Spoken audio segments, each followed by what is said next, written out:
Welcome to the Geek 101 podcast, episode 265. Should you watch Lovecraft Country? I'm not scared, because fear's not gonna save us right now. I'm Ariel and And I'm Andy Bowman. And today we are talking about Lovecraft Country, a quick should you watch on the new HBO series. But first, we have some news. Andy, why don't you start us off? All right, so Ariel, you remember DC Universe, that giant DC-themed streaming service? Vaguely, yes.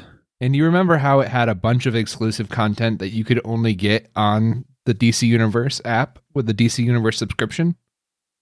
Yes, that very niche product with very high production value shows, but only like 10 people watch, sure. Right. All of that is coming to HBO Max. Okay. This, I think, is very good for those shows. Very good for the people who love those shows. Yes, like Harley Quinn, the best animated show. Sure. I haven't watched Harley Quinn. I trust that it is good. I did not like Swamp Thing. Doom Patrol is not for me, but many people do like it. I do not like Titans. I don't understand why people do like shows like Titans and which we'll get into in a second, The Boys. I don't know what year it is, right? It's not 2007. I don't understand. So, Ariel, wait, but refresh my memory here. Titans, isn't that the show where Robin says Batman? It's a show where in the pilot, a lot of people like die and get their bones broken by Chex Notes, the Teen Titans. So yeah, it is certainly something. It is certainly something some people enjoy.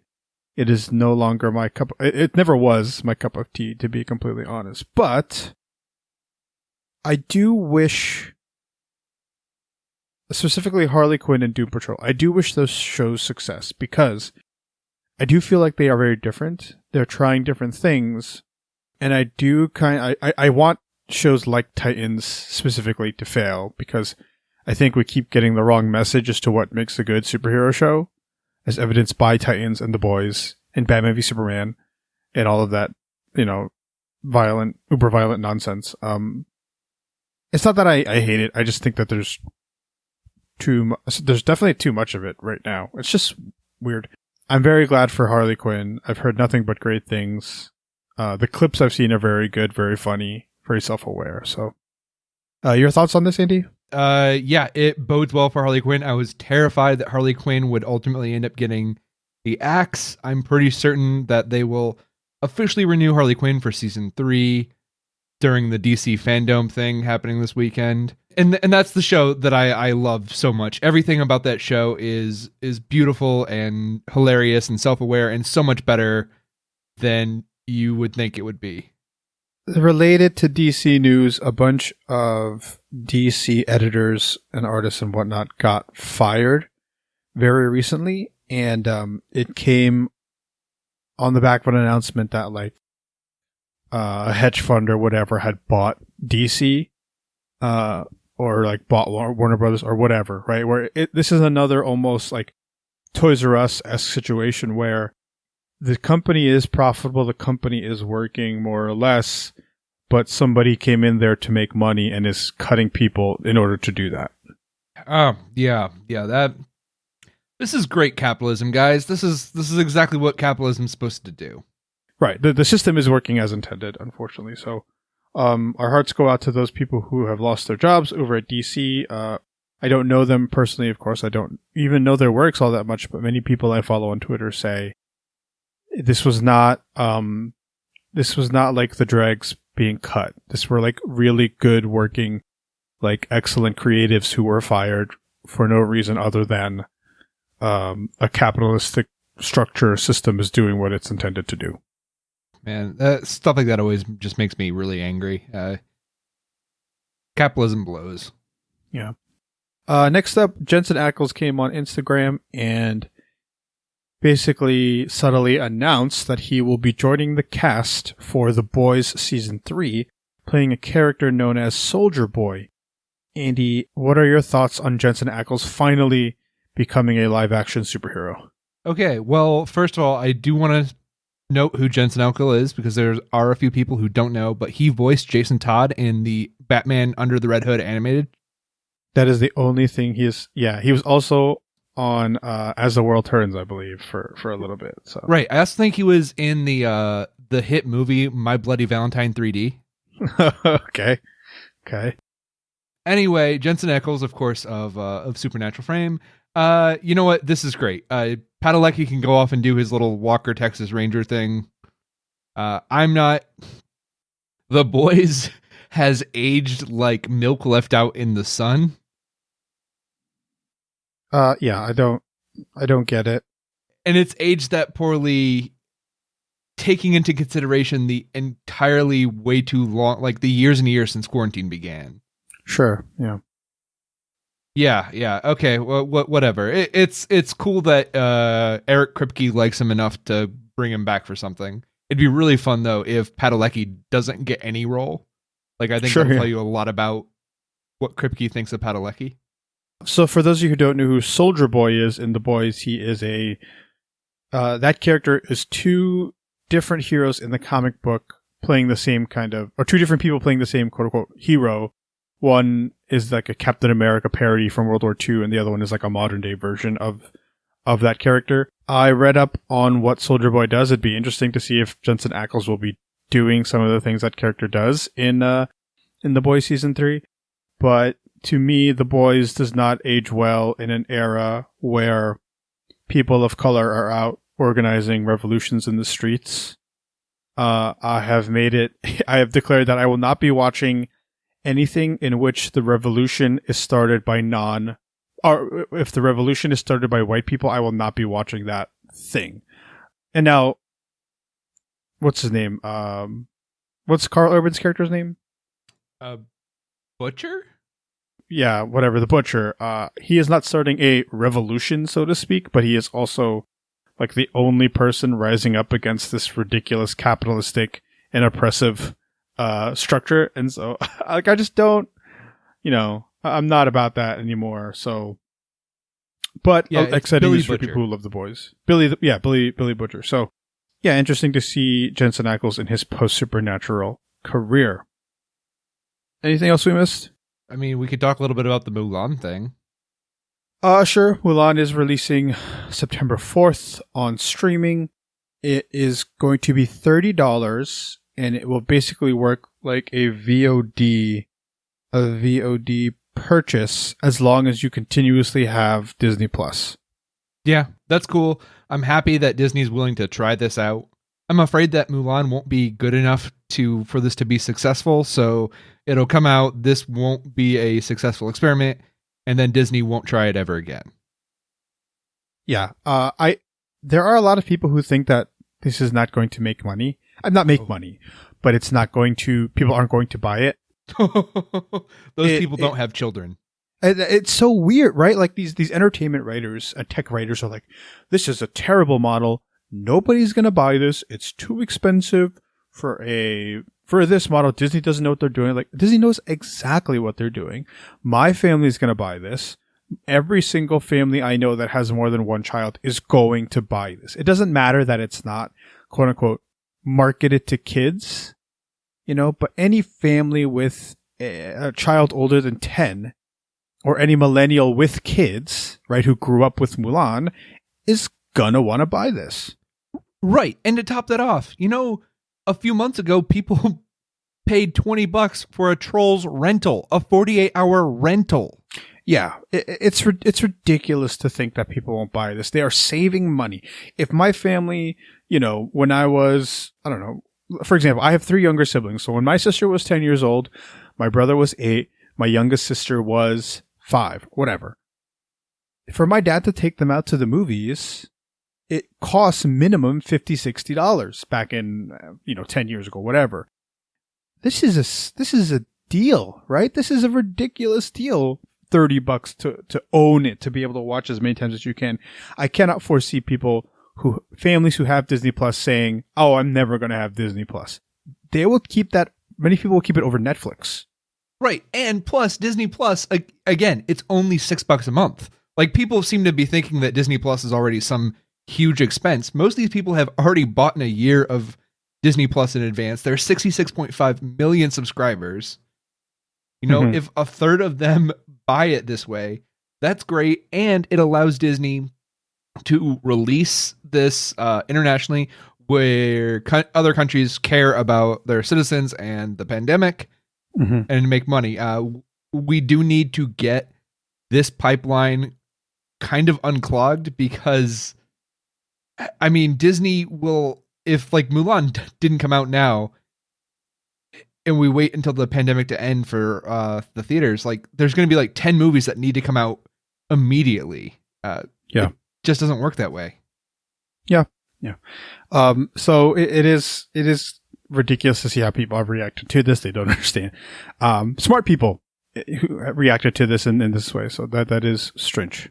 I do want to say I have this gut feeling that during the DC fandom they will reveal that Wonder Woman will be a VOD rental. Yeah. I was thinking that they'd be like, okay, and now tonight available, but I don't think that's the case because Tenet's coming out like a week after that. I have negative interest in Tenet. Yeah. Me too, but it's still Warner Brothers. They don't want to oversaturate the market. But I think they're going to announce that Wonder Woman 1984 will follow the same path as Tenet. Do you think that movie's going to be good, Wonder Woman 1984? I really don't know. I'd like to think that Patty Jenkins got some more pull with the studio and was able to do some more cool stuff. But also Kristen Wiig in that cheetah costume.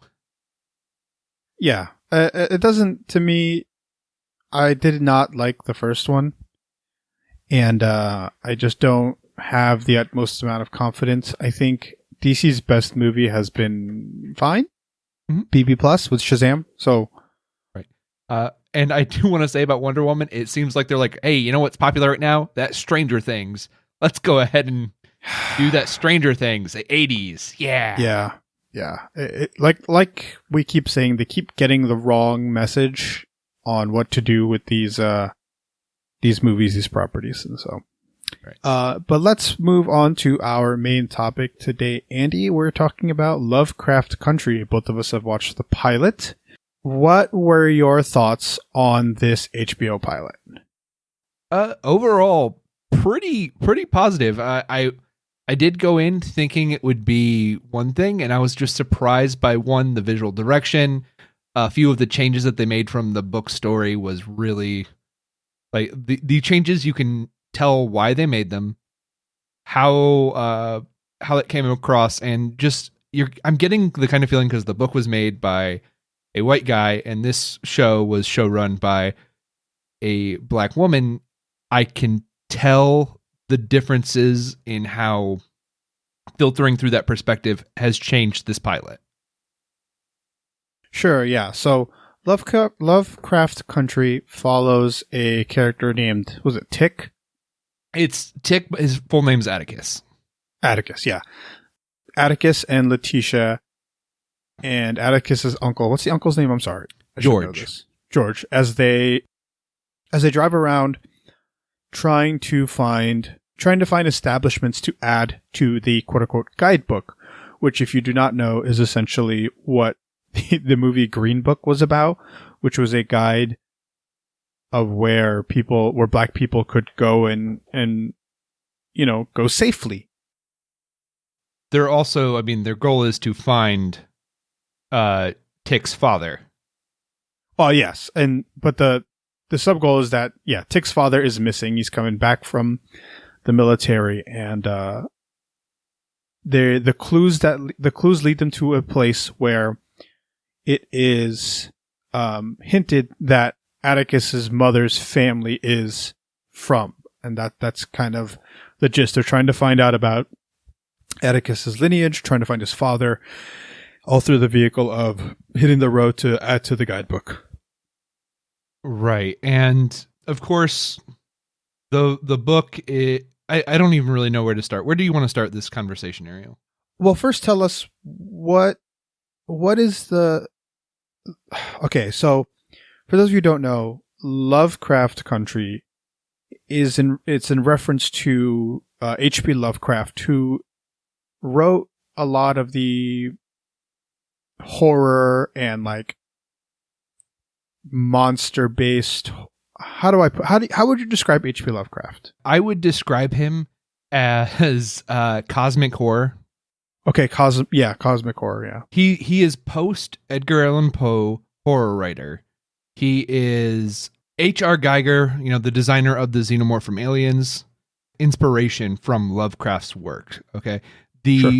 And the thing with cosmic horror, and listeners to my other podcast, Monkey Off Your Backlog, will get to hear that this week as we talk about cosmic horror. The idea here is you cannot defeat these things. You can only hope to survive. Right. Okay. And what the subtext of a lot of H.P. Lovecraft, or how people view H.P. Lovecraft, he was a raging, deplorable racist, and terrible racist. Yeah, and they mention it in the show quite early, and so I think the show does a good job in explaining that this is not only a supernatural cosmic horror show, it is also a reference to kind of the not so hidden world of racist America. And I think it's really important to note that Lovecraft Country, quote unquote, is in the Northeast, where many people view the country as very progressive, very tolerant, very accepting, except there are still very many racist people in the Northeast. Just read any Stephen King novel. But basically, we don't know everything, but we do know that the gist of this series is that there is supernatural or fantastical horror monsters, and also the racists are just as scary as the monsters. Right. Well, and one of the themes of Lovecraft, his writing and cosmic horror in general, is that just the existence of these creatures, just the mere presence of them is enough to drive you mad if you see them with your own eyes, or just being around them. It has a certain psychic toll on you. You get more stressed out. You get worried. It's like a kind of just constantly having a panic attack when these creatures just exist near you. And that's one thing the book does really well, is that it makes you understand and feel that racism has this effect on the main characters. They are constantly reminded about the color of their skin, and I thought it came across really well in the show. Yes, I agree. I agree totally. So tell us the difference between the show. So, the show so far is presenting to us as to be this long narrative structure in regards to the story regarding Atticus and his missing father, and his family lineage. Tell us the difference between that and the book. So the book is very segmented.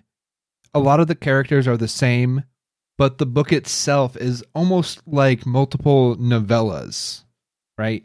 There are multiple vignettes that the characters come across. They deal with some kind of a cosmic horror, or just some great unknown, or something terrifying, and then they either live or some don't, and they go on with their lives, and then these cosmic entities kind of come back and keep messing with them. Sure. So it's very pulpy. This book is almost meant to be read in like a bunch of, or I guess like 6 or 7 single sittings, right? You just read one of these stories from start to end. It reflects the kind of pulp writing that you could tell from the 50s that was very popular, or earlier than the 50s.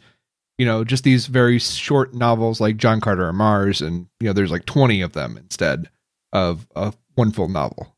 Okay, I see that. Is that how H.P. Lovecraft's books were also presented? Yeah. H.P. Lovecraft didn't do a lot of book writing. He did a lot of, he did a lot of pulp. He did a lot of things. Like at one of his most famous books, At the Mountains of Madness, is usually not sold by itself because it's too short. It's At the Mountains of Madness and Other Writings by H.P. Lovecraft. Yeah. Very similar to Edgar Allan Poe. I don't know his writing style and the ideals in which he tried to get across are not easily translatable or presentable through that long form storytelling format. I think a very comparable writer, modern writer, would be Junji Ito, who wrote who is a horror manga creator, and his story Uzumaki, which is about spirals and its effect on this small town, is told in a very similar way, right? Small events that happen in this town that are semi-related, but in reality, it's not quote unquote long form storytelling.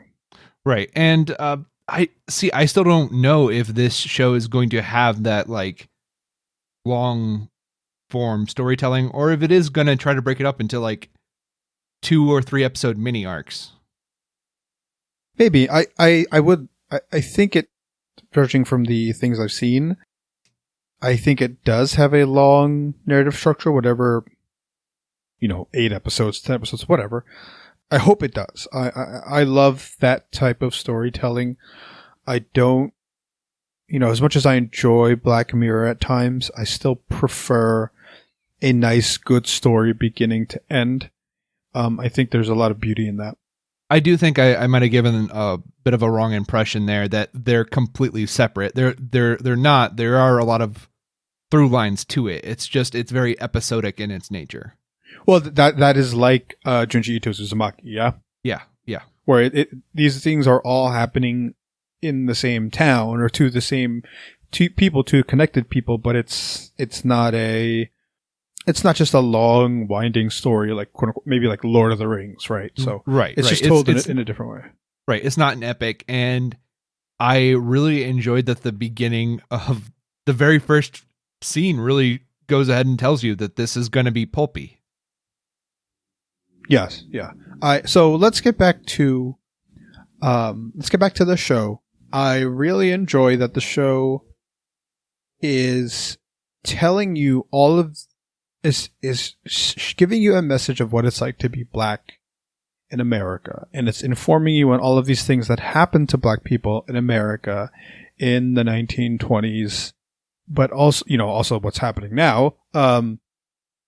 It never feels like quote unquote virtue signaling. It never felt at all like the show is going out of its way to unnaturally point out social injustices.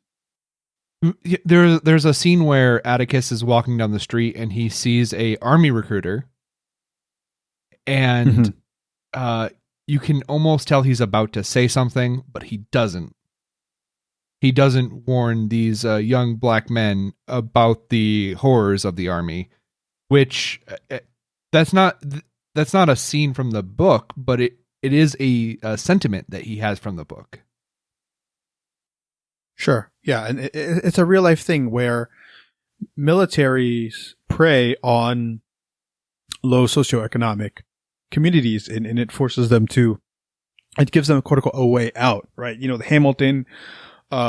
Hamilton idea of war brings glory, war brings opportunity. That is the idea behind that. That is kind of what the military does today. And if there's an idea out there that if college was free, enrollment in the military would plummet, which is, I think it's undeniably true. And that is part of it here.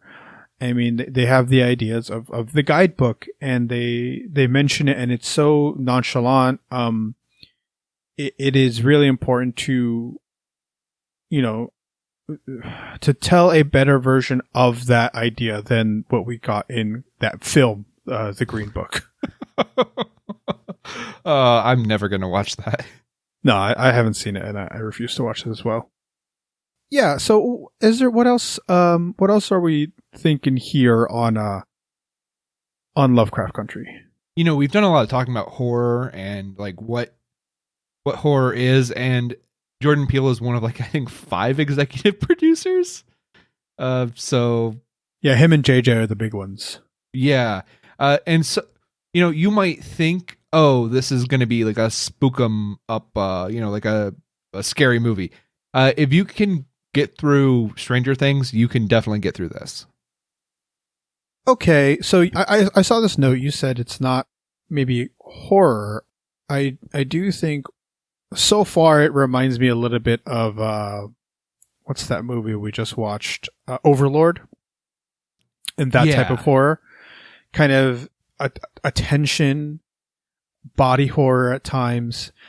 This is like the most minor of spoilers, but I must say that the show does not teeter long on is this or is this not supernatural? And I really dislike that trope. Not dislike it. I'm kind of tired of it, of a show being like, is this real or is it could this be real life or could this not? Like, the show does answer that. It answers it in episode 1. But I do think, unlike Stranger Things, what Lovecraft Country does is it uses its tension and its quote unquote horror, its supernatural factors to represent a deeper message. Or it will be doing that in a way that I don't think Stranger Things does. I think we talked about this in sci-fi, where the best sci-fi uses technology or science or like incredible futuristic science fiction to have a message. Where something like Star Wars doesn't do that at all.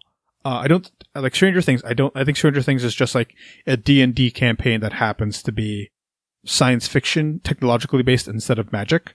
And this one, I think there will be that message. There will be that underlying theme in the show that is represented through the horror.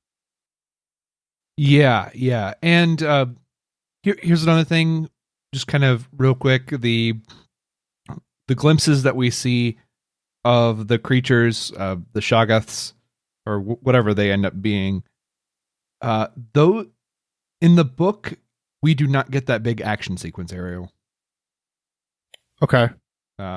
It definitely doesn't try to like hide, like, oh, it might be a grizzly bear or something, but you really don't get to see that. You just see the people running, and then they get to the house. I like this better. Yes, it was a little bit better, and it lets us know a little bit more about the rules. Sure, yeah. Right? Yeah. And also, I'm trying to think of how much to spoil, because this is just a bizarre. In the book, the sheriff does survive the encounter. Okay. So, small spoiler, but it's not really. It's just one of these things. It's a change, and I think it works better. I think having one of the last scenes be in a cabin in the woods and the terror of knowing something's out there is solid. Yeah, I do want to.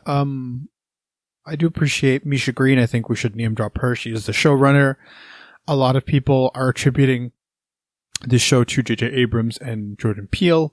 They are just producers. We have no idea what exactly their roles are. We do know that Misha Green is the person in charge, and of course, shows are created by communities and not by singular people. What else can we talk about in Lovecraft Country in terms of what should people, how should people, how can we convince them to watch this? Well, for one thing, if you like very colorful shows, very colorful settings with really good music, this show, it looks beautiful. I'm always so afraid, especially with recent shows, that it'll just be kind of muddy and bland, right? That'll look like Game of Thrones.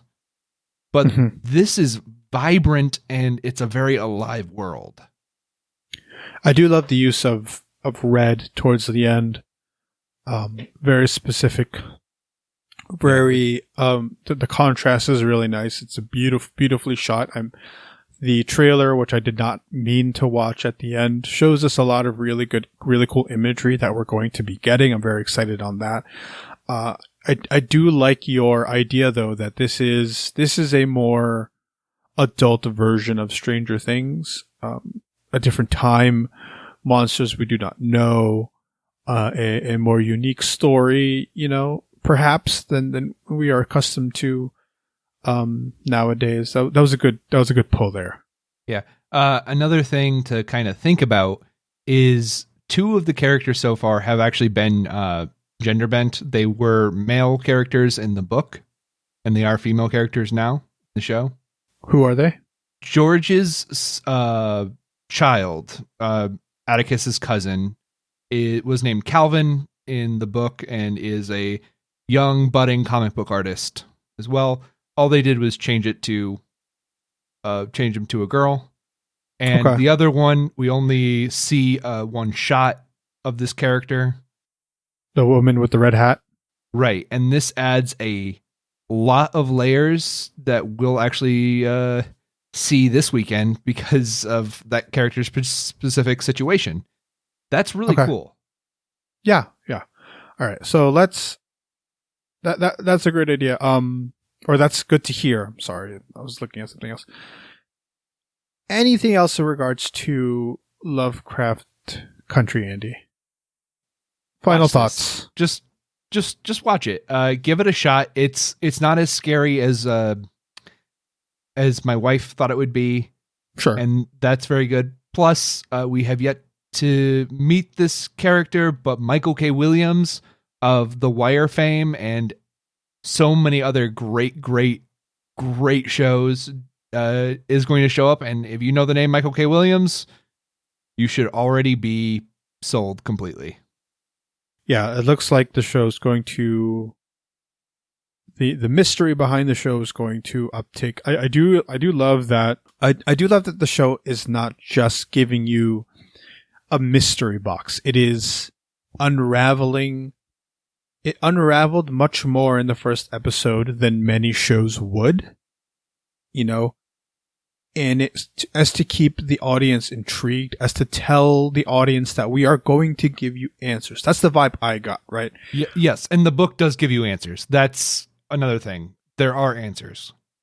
In a show like Lost, we're 2 seasons in, and I have no idea what's going. It's just mystery upon mystery upon mystery. And in this show, we're 1 episode in, and we know for a fact that there is something supernatural happening. In a lesser show, in a show more reliant upon the method of storytelling rather than the story itself, we would not have gotten that. And I appreciate that. I think it is really weak for creators like J.J. Abrams, even in a sense Christopher Nolan, to string you along with, what's the phrase? Lights and, or what's it? Mirrors and, Smoke and mirrors. Smoke and mirrors. Thank you. To string you along with smoke and mirrors to keep you guessing. It's like, no, I want answers. I want storytelling. I don't want tricks. And I don't think the show is relying upon tricks. I think the show is going to rely on character work and, interesting story beats. Yeah, absolutely. So watch it. Give it a shot. If you haven't burned your HBO Go subscription, give it a few weeks, and that way you don't, and just sign up for a month-long trial. Yeah, I do like that the show is going to premiere weekly. Yeah. It gives us something to look forward to. They should watch this if they liked what, Andy? Give me something. 1 or 2 Stranger Things. Okay. I think Castle Rock is another thing. Yes, anything Stephen King. Sure. I think this has shades of it, except you can tell it's not written by a rich white guy. So it makes it feel 1,000% better. Right. If you like the movie Us or Get Out, I also recommend it. Sure. Yeah. If you're not a raging racist. Yeah. Absolutely. I do hope that this provides a better resolution than something like Watchmen did. I think I have, in terms of its use of race, I think this has much more promise than Watchmen did. Absolutely. Towards the end, right? So I think Watchmen had good things to say, right? But in the end, it none of it truly had anything to do with anything, right? Like, it was just part of the story. It wasn't the story like we were going to be led to believe. I think this will have more of a commentary through and through. Right. But Ariel, that Rorschach origin comic is going to be really good, right? Oh my. So you're having a Rorschach prequel comic written by a former CIA agent or somebody who worked for the CIA. It doesn't get more ironic than that. And I love Tom King's stuff, but he doesn't need to be writing everything. So I think that's all we have for Lovecraft Country. I definitely think, based on the pilot alone, it's definitely you should watch this, Andy. But let's move on. We do have a big announcement. Geek 101, as you know it, will no longer, quote unquote, exist. Don't unsubscribe. Don't unsubscribe. Right. The feed will still exist. We will still be putting out content. We are changing our name. We are changing our premise. We will still have, quote unquote, Geek 101 episodes every now and then, perhaps monthly instead of weekly. We will still be covering things like TV shows and movies. We will have a wider range of people coming on the pod. We will theoretically have more episodes once we get things rolling, but we are changing the feed from Geek 101 to Pop Culturist, and we are going to debut a website with about half a dozen or so contributors. So Andy, do you have any thoughts on this? Or anything to say, rather? I've been so excited about this for so long. It's been hard to hold back. Yeah. We're going to be doing. I was invited on to help push this website, this hub, this Pop Culturist hub. You might have noticed, if you're a avid Twitter user, a Twitter account called Pop Culturist Hub, and it's going to be a little bit of a podcast network as well. Yeah, so we have a bunch of podcasts, friends with podcasts. We're going to make a bit of a network. We're going to put our writing all in one place, which is, I think, the biggest thing, right? Where podcasts can have their own feeds, podcasts can have their own, you can cross-promote and have a network and stuff. But writing is the thing that a lot of people struggle to get a platform. We want to give our friends and creatives that we enjoy a platform to write. That is the idea, to write what we are most passionate about. Mostly that is pop culture based, of course. So that'll be pop. We can get Tom King to do some writing for us, but only about the question. So we are very excited. So next week will be our final episode as the Geek 101 podcast. Andy, can you tell them what we're talking about? Yes. The amazing episode, the episode we have been promising. It is the 10th anniversary of Scott Pilgrim versus the World, and we're going to be talking Scott Pilgrim versus the World, directed by Edgar Wright. I'm very excited. Andy and I will still be on. Primarily, I think, Andy, you and I will come on for things like DC Fandom, like Comic-Con big news drops, any TV shows that in particular that you and I are super interested in. But like I said, we have a lot of friends who are going to be on this feed. We're going to be talking about a bunch of different ranges of topics, maybe expanding what we talk about. Right. And Ariel, we'll have people who know what they're talking about. I know, that's the idea. Chumps like us who just try to figure it out. Yeah, that's the idea, right? To bring people on who know what they're talking about in particular subjects. So I'm very excited about that. I really hope that all of our listeners stay subscribed. With this new format, we are trying to bring on more guests. And so if you have a topic that we have not covered that you've been wanting us to cover, we will try to reach out to somebody who knows that topic, who knows what they're talking about in regards to whatever it is. If it's going to be about Asian culture in pop culture, like, that's me, right? I will be here for that. But if you want someone to come talk about, I don't know, Dungeons and Dragons. Dungeons and Dragons, like that's not me. I don't, Andy, I don't know how well versed you are.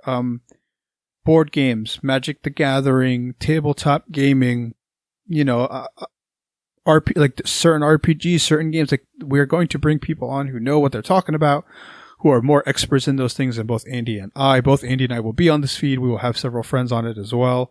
I'm very, very excited for this direction we're going. Yeah. Final thoughts, Andy. Man, that is it. This is exciting. This is great. All right, Andy, let's get out of here. Where can people find you online? You can find me online on Twitter and Letterboxd at Hebrews Pale Ale. All right, you can find me at Portly Island Boy. You can find us at Geek101 Podcast on Twitter and Facebook. Email us geek101pod@gmail.com. That's all we have for today. Class dismissed.